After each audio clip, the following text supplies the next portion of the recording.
Okay, so last week and this week we've been learning about subjects and predicates. A subject is the naming part of a sentence, and the predicate is the action part of the sentence. And if you do not have a subject and a predicate, a naming part and an action part, it is not a complete sentence. A sentence tells what someone or something does or did. A complete sentence has a naming part, the subject, and an action part, the predicate. So this has the flowers as the naming part, look beautiful as the action part. So the flowers look beautiful is a complete sentence. So we're going to look at these sentences, and I want you to do thumbs up or thumbs down if it is a sentence, a complete sentence. If it's a complete sentence, you'll do thumbs up. If it's not, you'll do thumbs down. Number 1, lots of people go to the park. Right, thumbs up. It has lots of people as the naming part. Go to the park as the action part.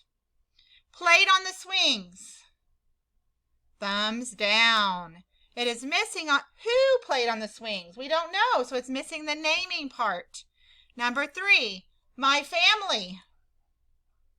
Thumbs down.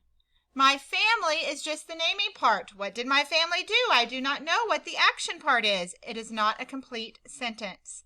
Number 4, we brought a picnic lunch. Thumbs up.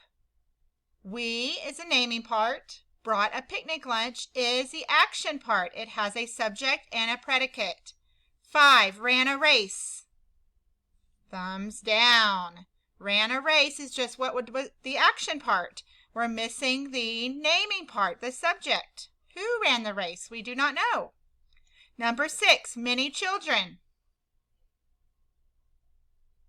Thumbs down. We don't know what the children did. We just know that many children is the naming part. We're missing the predicate or the action part.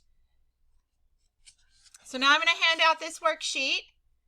And we're going to underline which ones are the complete sentences. I'll read them out to you here in a minute. And then we're going to circle the sentence part that is missing in each of these sentences.